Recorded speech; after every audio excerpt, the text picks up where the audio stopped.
Great. Thank you very much, Jorge. And thank you to Starts for inviting me to speak here. I've been to some Starts master classes in the past and I found them very invaluable. So it's very honoring to be on the other end of them. And I'm here to talk about moral injury, which is a topic that I'm really passionate about. And I've been studying for the past 7 years. So this is a nice opportunity for me to be able to share some of that research. I would also like to acknowledge that I'm speaking from Darwell country today, and would like to acknowledge as well the elders past, present, and emerging here. So I'm from the Refugee Trauma and Recovery Program, and we're a research team out of the University of New South Wales of psychologists and researchers who are really interested in understanding the refugee and asylum seeker experience in Australia, but also we have projects in places like Indonesia as well. And we want to understand these things to help further policy and also service provision. And I guess in the case of this talk today, clinical service provision. So how we conduct treatments for refugees with PTSD or other mental health issues. And so that's what we'll be talking about today. So I've got just a very brief outline. I'm going to go over from the research perspective, what is moral injury, talk about what kind of research has been conducted in moral injury in a refugee population. And I'll say up front that I acknowledge that refugees and asylum seekers are distinct populations, but I'm just going to refer to that entire group as refugees throughout this presentation. And then I'll be discussing the clinical implications of this research. So first, the big question, what is moral injury? And it is a big question because as Jorge said, there's a lot of debate around the term and what it actually means. It's been used in a lot of different ways in a lot of contexts, and that's actually contributed to kind of a vague understanding of what the term actually is referring to. I put this picture of a soldier up here because moral injury really came from a military framework originally, and I think it's important as we start to understand where it came from and how it's evolved to where it is now. So initially, the word moral injury came out of this context of veterans who were returning from war and people finding that they were struggling not just with the life-threatening aspects of the events that they were encountering, but the things that they did or that were forced to do that they felt were morally wrong. And there's many definitions that have been come around to discuss what moral injury is, but I guess the most widely held one is the one I have here: the lasting psychological, biological, spiritual, behavioral, and social impact of perpetrating, failing to prevent, or bearing witness to acts that transgress deeply held moral beliefs and expectations. So it's these moral violations and the lasting effect of those things, and covers a lot of domains. I'm not going to cover all of those domains today. As a psychologist, I'm primarily interested in the psychological, behavioral, and potentially social ones. So I'll be focused on those today. But just to mention, for example, a lot of religious leaders have fed into this topic as well in terms of the spiritual domain and how people heal from these type of events. And it's, I think, really important that we listen to all of those different voices. But in terms of this initial emergence of this topic of moral injury, it was really trying to understand the role of killing in warfare. So soldiers who had killed and were struggling with either those actions or feeling like their commanding officers had betrayed them for putting them in situations where that was required. And there's been a whole host of outcomes that have been associated with moral injury, and these include things like post-traumatic stress disorder, these moral emotions of anger, shame, and guilt, which are actually part of PTSD symptoms, but also potentially apart from that as well. Existential spiritual crisis, suicidality, drug and alcohol abuse, and interpersonal difficulties. These outcomes get continually added to today. It's also, I think, also contributed to kind of the broad understanding of what the topic actually is. These, I think, would probably be the primary ones that have been investigated from a research perspective. And I think why this topic really came around initially is that anecdotally, people are finding clinically that when they were doing evidence-based therapies, which are really good for reducing fear reactions to trauma. These emotions like anger, shame, and guilt, they weren't reacting or responding in therapy the same way. For many, the emotions were just staying the same, or for some cases, being exacerbated. And so that begs the question, well, what's happening? Why aren't these reducing the same way?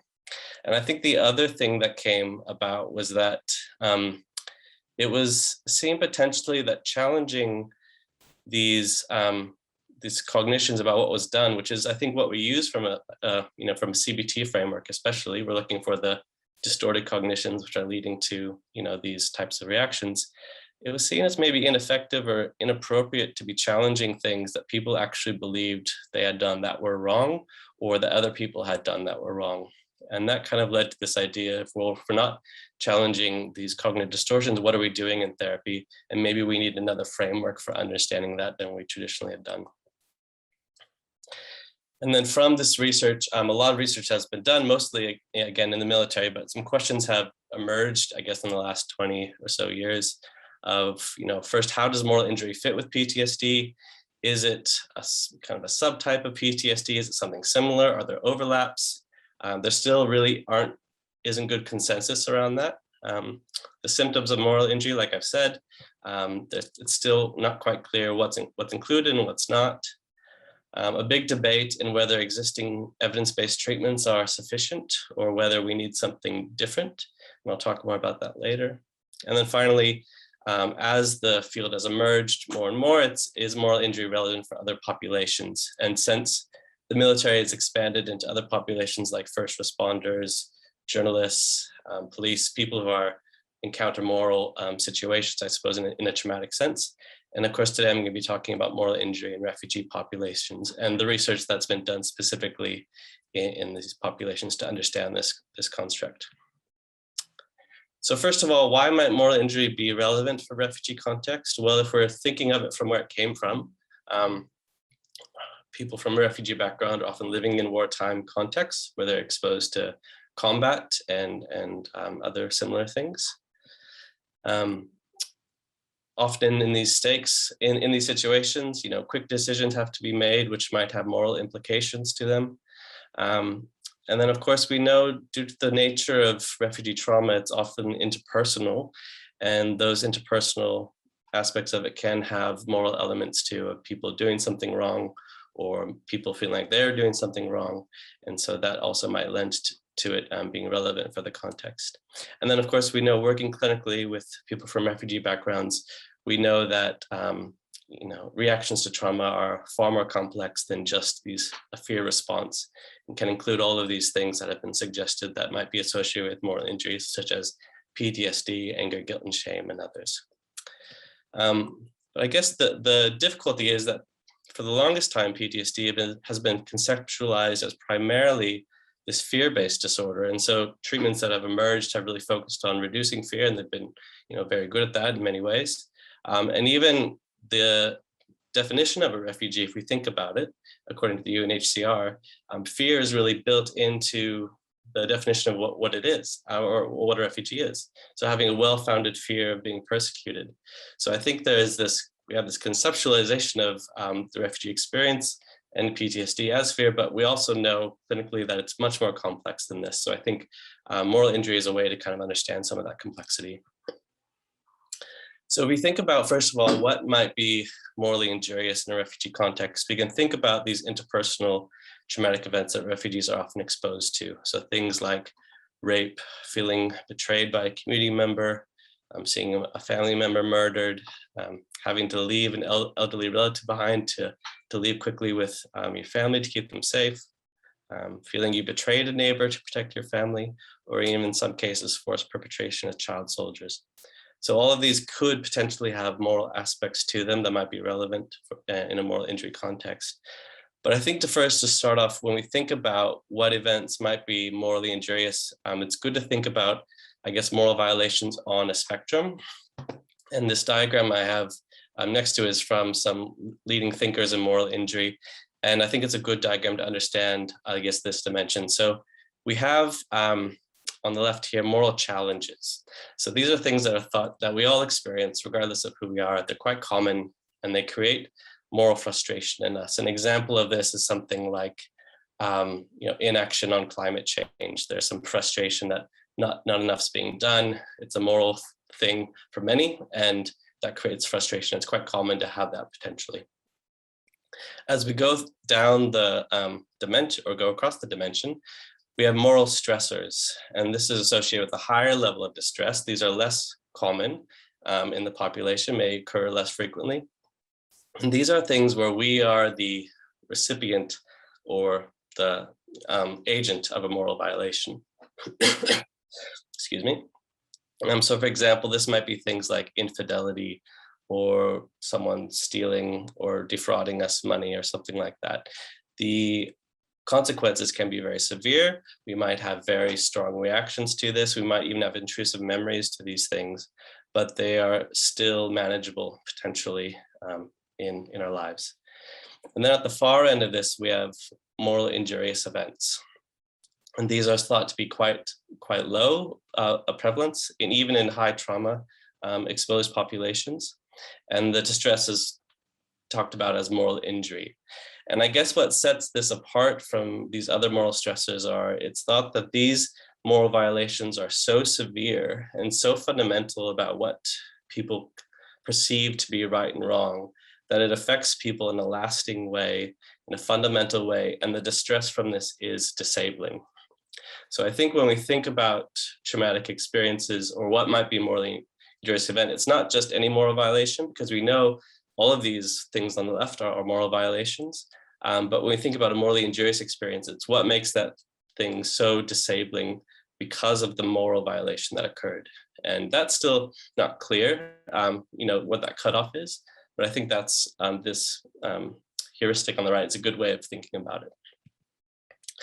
So if we have some experiences which you think might be relevant, we have some outcomes that we know are often experienced by refugees. I think a key question that we often think of in our research team is, what is the mechanism? So we know these traumatic experiences that many refugees can experience don't lead to PTSD in every instance, but there's, some people do go on to develop it and some don't.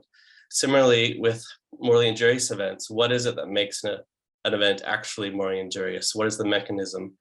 Because that's really important when we think about treatment, because we want to focus on what actually is causing the distress, so we can focus on it. And if we think about one potential mechanism, if we think about cognitive models of PTSD, they suggest that it's not just the nature or severity of event that leads to outcome, but it's how that event is appraised. So not everyone who experiences torture, for example, will go on to develop PTSD, but we know that a large percentage might have appraisals that would lead them to have ongoing fear and a form of PTSD. But similarly, we know there are other appraisals that people might have about this event, maybe more about the moral aspect of it, that could lead to other outcomes. So things like, how could another person do this to another human being? How could they do this to me? Might lead to emotions such as anger or rage. Or if you have thoughts about, I gave away some sensitive information during that experience, I should have resisted more, that might lead to emotions such as shame or guilt. And these two examples kind of show the two different, directions of moral injury appraisals. One focused about the moral violations of other people, and we call this Am I Other? And one about the moral violations of oneself, and we refer this to Am I Self? And so one of the first studies that we did in our group, in our lab, was we wanted to see if we could understand these appraisals more. So we created a moral injury appraisal scale. This was based off a scale that was in a military population. And we broke it down into appraisals about the moral violations of others, which are these top four. And then we also had some about the moral violations of oneself, which are in these bottom ones. And then we use the scale in a number of different studies, because we were interested in understanding, do these types of appraisals, are they associated with different psychological outcomes in refugee populations? And what we found is that those who were bothered about the moral violations of others, over and above trauma exposure, reported greater PTSD, anger, and depression. But when we looked at those bothered by their own moral violations, we found a little bit different story in that there still were some negative outcomes there of anger and depression, but we're finding either no association with PTSD, or in some cases, there's actually a negative association with intrusive memories. So they're actually having less intrusive memories about these events. And we're not quite sure the case for that. It could be that if you felt like you did something morally wrong in an event, you might have felt you had some control and agency in that event. And we know that can have an effect on, the development of intrusive memories, but we haven't tested that yet, but it's something we're interested in. But we are seeing these two different distinct appraisals and potentially different mechanisms because they're affecting different things in a different way. But of course, the next thing we're interested in was, well, do refugees tend to have one or the other of these appraisals? Do they have both? We know that refugees are exposed to multiple traumatic events. It's possible that they are exposed to multiple morally injurious events as well, which can be related to, different types of appraisals. It's also very possible that the same event can be associated with different feelings. You might feel like you and someone else were both at fault for what happened. So I think we're next interested in how does these appraisals occur in a refugee population. So that led to another study where we use latent profile analysis. And what that does is we can give a large group of people a questionnaire, like the moral injury appraisal scale. And then we can use some statistical analyses to see if there are different kind of groups or patterns of responses. You can find these groups within all of these responses, which is what we did for this one. And we thought, maybe if we gave this to a group of refugees, we might find those with high am I other appraisals. We might find a group with high am I self appraisals, and maybe a high combined group and a low combined group.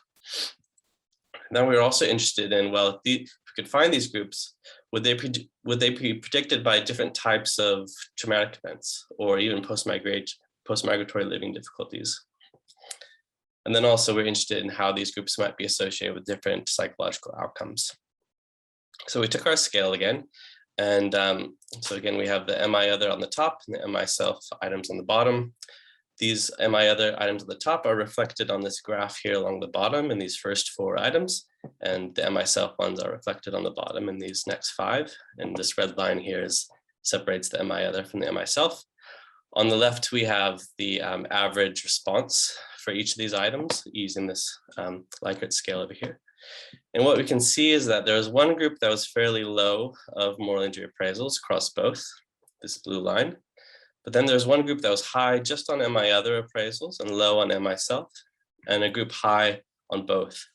We didn't find a group high just on am I self appraisals, and that might be related to the refugee experience often being persecuted for many different reasons.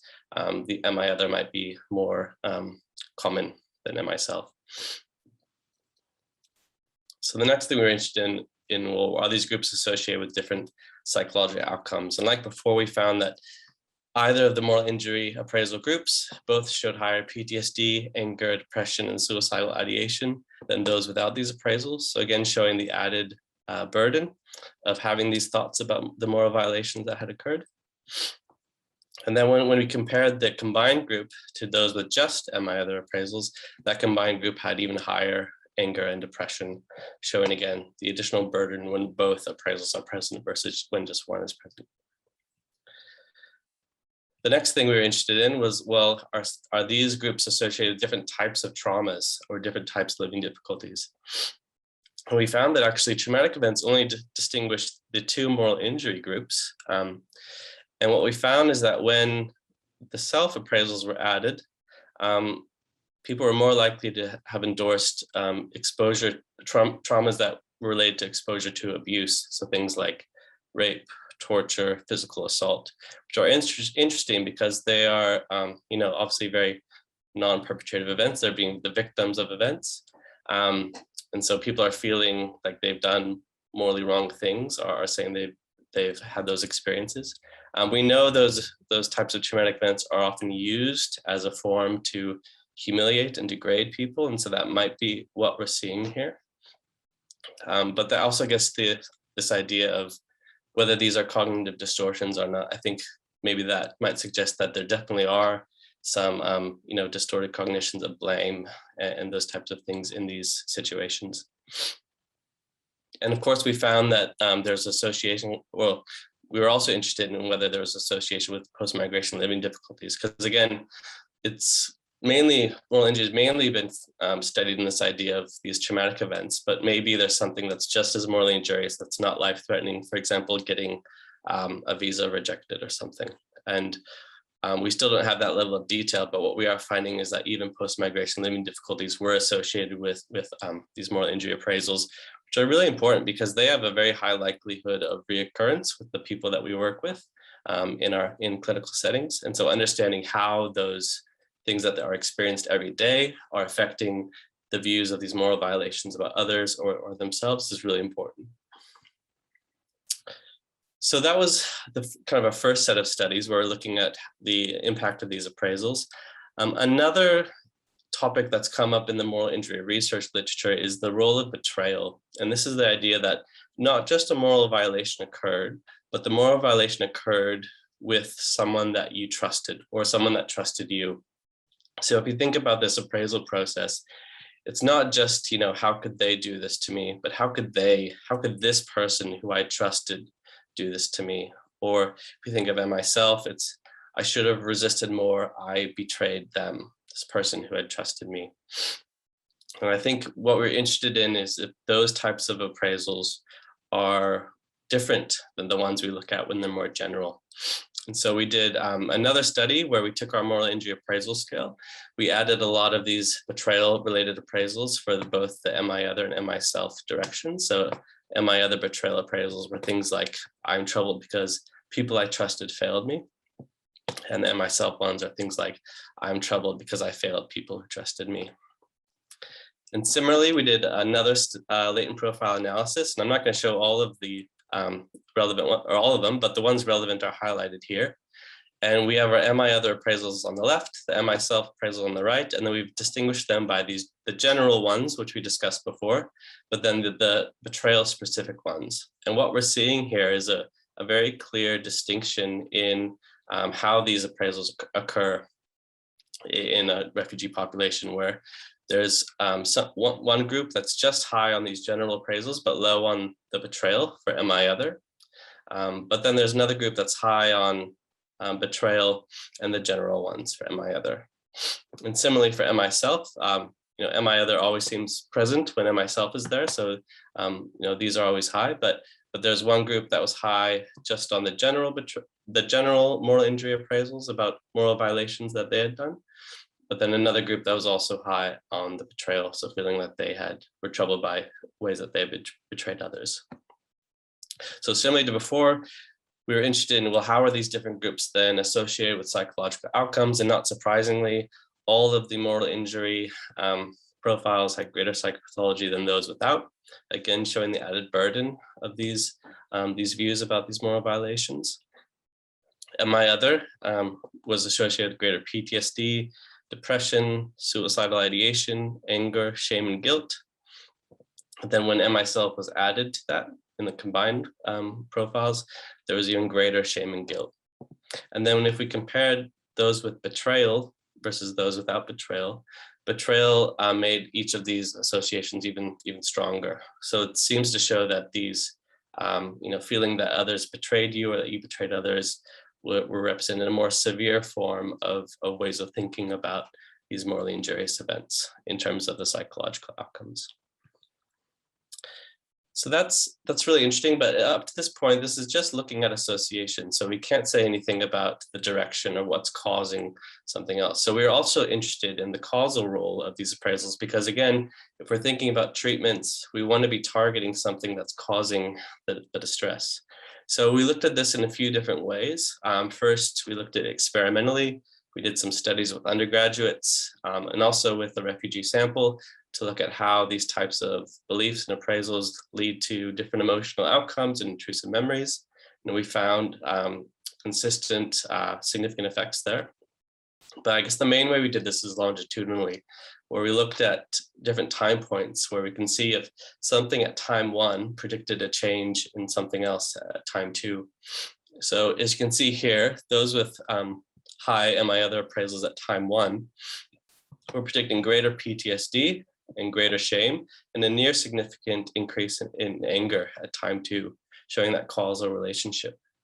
And then for myself, as I mentioned before, we found this really interesting negative relationship with PTSD. So those who are high on thinking that they had made these moral violations were showing less PTSD symptoms at time 2, but also unexpectedly less shame symptoms at time 2, which is a bit unexpected, and we're not totally sure why that is the case. We have some ideas, but something we'll be investigating more. But regardless, I guess what it's showing that is that these appraisals are causing these psychological outcomes in some way, which means that they may be very important treatment targets, and they're causing them in different ways. So they're potentially operating by different mechanisms, which is also, again, important when we think about treatment. So then I'm just going to go through a couple of clinical implications. That's kind of the general overview of what a lot of research in moral injury in refugees has been to date. But I think there are some important clinical implications from that. I think the first is that we need treatments that are able to deal with the complexity of the refugee experience to trauma, so that include but go beyond fear.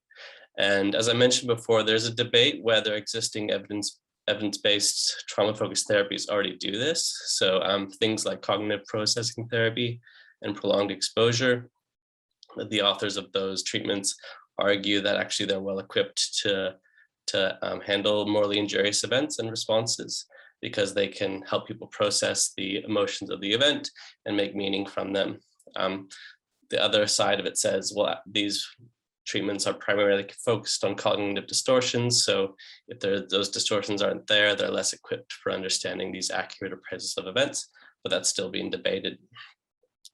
I think the other thing, treatment implication, is that we need to understand the mechanism of moral injury. And surprisingly, there's been very little research in this in the wider moral injury research, even in the military context, because before we can make a treatment, we need to understand what it is that we're treating.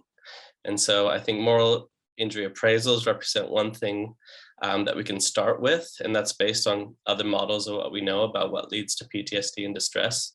But to do that, we really need to understand what these appraisals are. So we need to understand the cultural framework that the people that we're working with are using when they are trying to understand their actions and other people's actions and the traumatic events that they've gone through, and the relational context of what that means. What does it mean to have done this in their culture, in their family context, in their cultural group? We need to understand those, because that's going to be very important to understanding why they're being affected by it and how we can lessen that distress.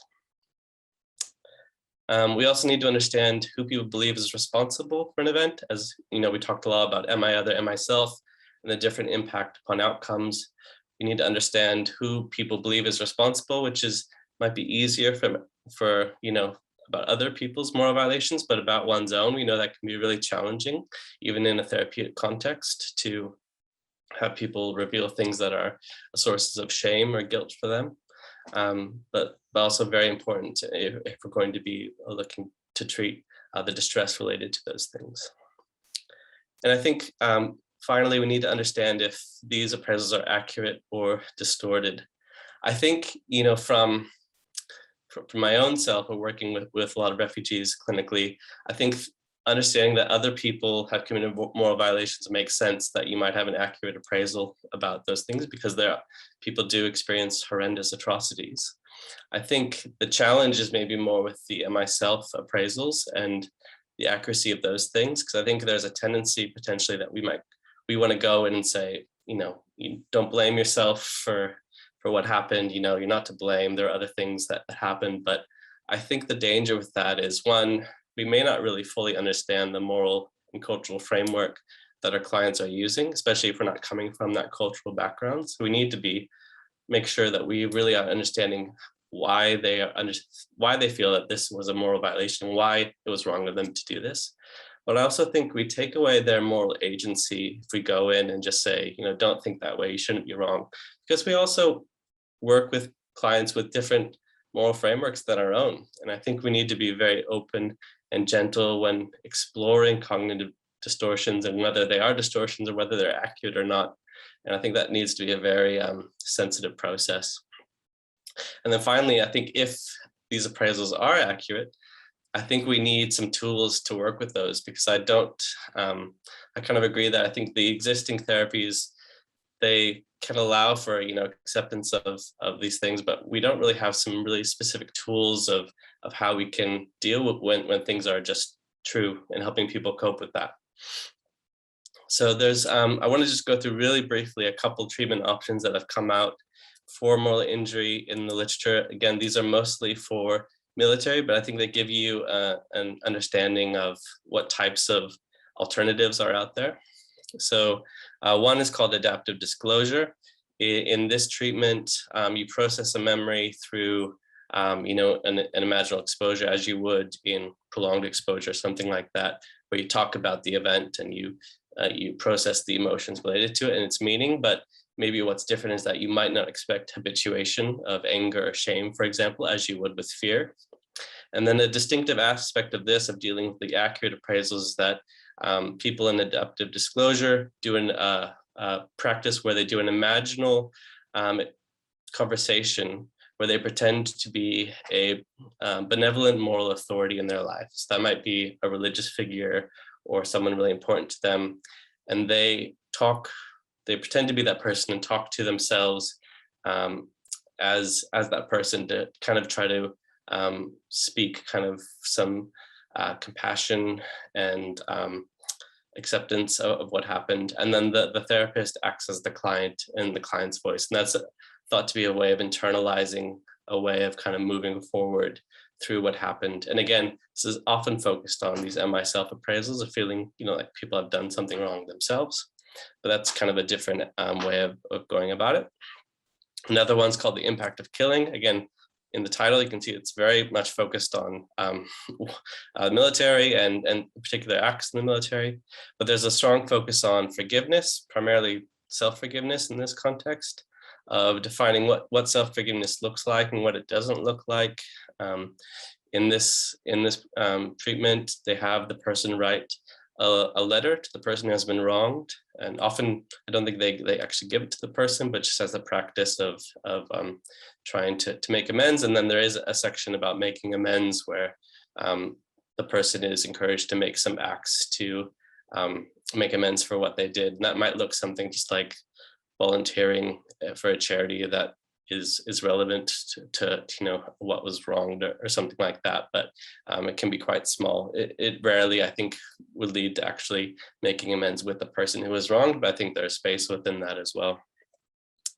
And then finally, there's ACT has been used as suggested as a framework that might be well suited for moral injury, because that the focus on acceptance of the emotional experience, accepting the moral emotions as they come up, and rather than trying to avoid them or push them away, and then looking more at the functional impact that these emotions are having on their life, and focusing on values-driven steps to help people make positive movements towards their goals, despite the negative emotions that they might feel. So that's thought to be another potential option. The program that we work with, the Refugee Trauma and Recovery Program, we are currently developing, I think, the first moral injury treatment for refugees at the moment. We're still currently in the process of writing the manual for this, but what it will most likely include is these components here of psychoeducation around helping people understand traumatic events and morally injurious events, and the emotional impact that these have on us, and how those emotions are expressed, the functional impact of those emotions. Then we're going to use an adapted version of narrative exposure therapy, which we know is a good evidence-based therapy for treating PTSD in refugee populations. And in that therapy, people create a timeline of their life with positive and negative events, and the negative traumatic events are processed, and we're adapting that to include morally injurious events to process those as a focal point of treatment in addition to the traumatic events. We're then going to have culturally informed cognitive therapy sessions where we try to understand the person's cultural and moral framework for the moral violations that occurred, so we can understand where they're coming from. We will try to be open and sensitive to dealing with distorted appraisals, as things like blame, overgeneralized blame around what happened, or just, overgeneralized distrust of others. And then there'll be a component working with accurate appraisals, and we'll use some of those techniques that I discussed on the previous slide, things like acceptance, self-forgiveness, building trust. And then we have a final component on reconnecting with community, because we know that moral emotions like anger and shame and guilt, one way they can impact people is creating barriers between them and their families and communities. And so we're going to have people identify the functional impact of those emotions and identify positive steps they can take to reconnect and create an action plan with them at the end. So that we're really excited about this. It's still in the early phases, but we're also going to evaluate this treatment in a small group of people from a refugee background. And then, yeah, we'll see how it goes from there. But that's a quick overview, and that's a quick overview of my talk as well. So I'm going to end there, and thank you very much. And I'll pass it back to Jorge, and I'll be around for the Q&A later.